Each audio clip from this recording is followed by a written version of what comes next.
Mountain News First at 4 continues. And welcome back to First at 4. A well-respected Eastern Kentucky veterinarian died Tuesday.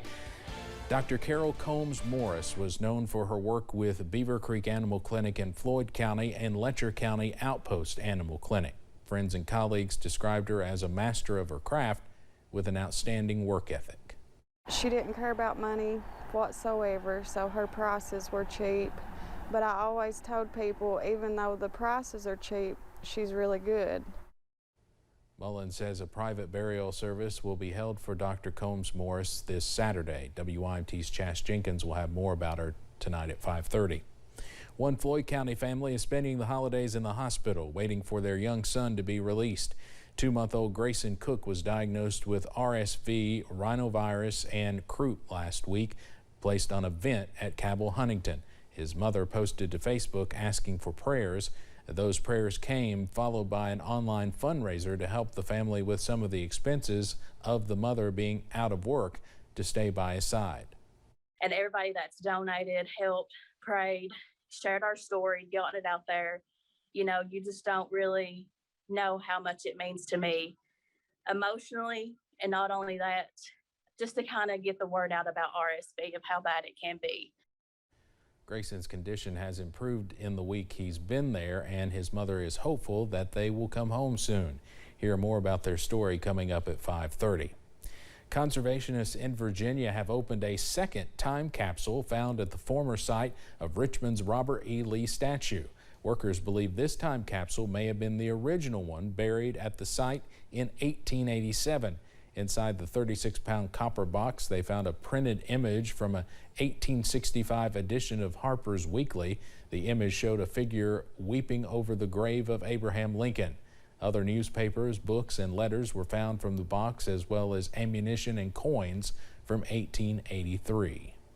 All the Confederate statues removed from Richmond in the last year are set to go to the Black History Museum and Cultural Center in Virginia. The Washington Post reports city and state officials have reached an agreement to transfer ownership.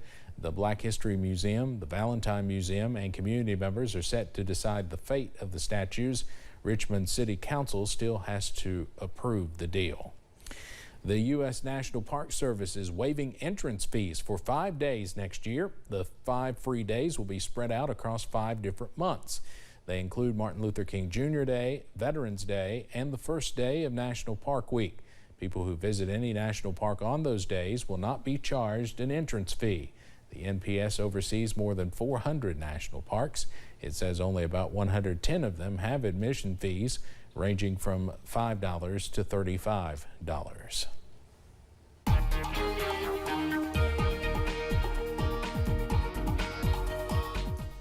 A rather quiet Thursday evening so far around the mountains, which is certainly good news after some rain showers we saw around the region the last couple of days.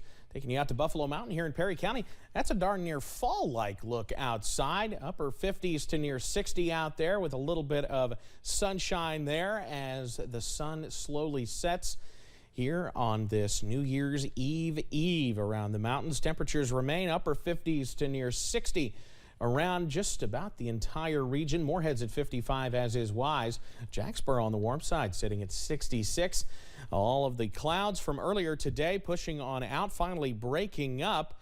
And you see the main action continues across the deep south. Several tornado warnings in effect in south of Atlanta and Georgia, northwest of Jacksonville, but nothing to worry about for us as we head through the remainder of tonight. Partly cloudy skies, though, turning mostly cloudy ahead of our next system as we finish things out. Right around 50 degrees for tonight. We do have plenty more rain, though, on the way as we head into New Year's Eve and New Year's Day, and that could come with some storms. I'll have the details on that coming up in just a minute. Steve? Evan, thank you.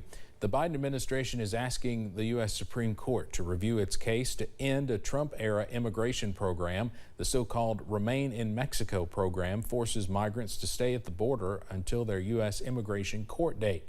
The Department of Homeland Security attempted to end the program, but in August, a federal judge in Texas ordered it remain active. Then earlier this month, 3 Republican-appointed judges for the U.S. Fifth Circuit Court rejected the White House's appeal. The government is asking the Supreme Court to review the case. A decade after breaking up, Arnold Schwarzenegger and Maria Shriver are officially divorced.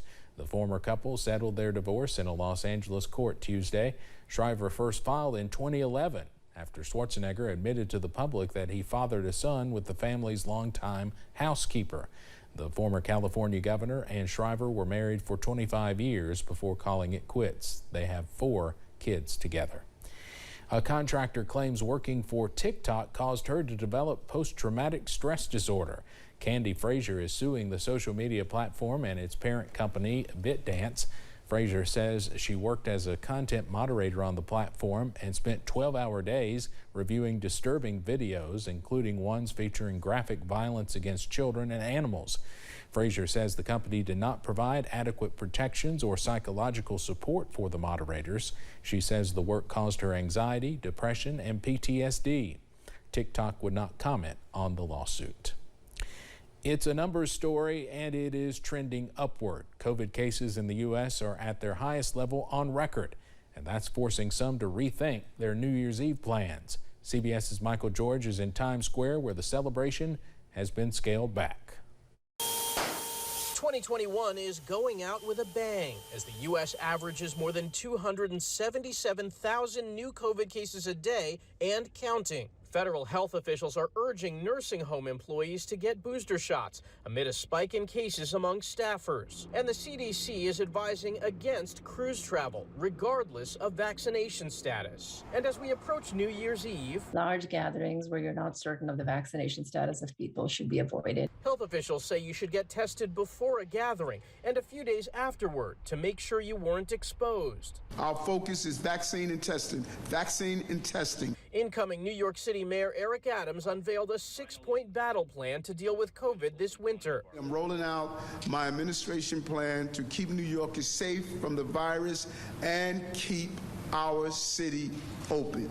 Preparations are underway here in Times Square for a scaled-down New Year's Eve celebration, limited to a vaccinated, masked crowd of 15,000 revelers. 3, 2, 1, Happy New Year! Crews gave the nearly 12,000-pound ball a test run Thursday. Everything's ready to go for December 31st. Atlanta's 32-year tradition.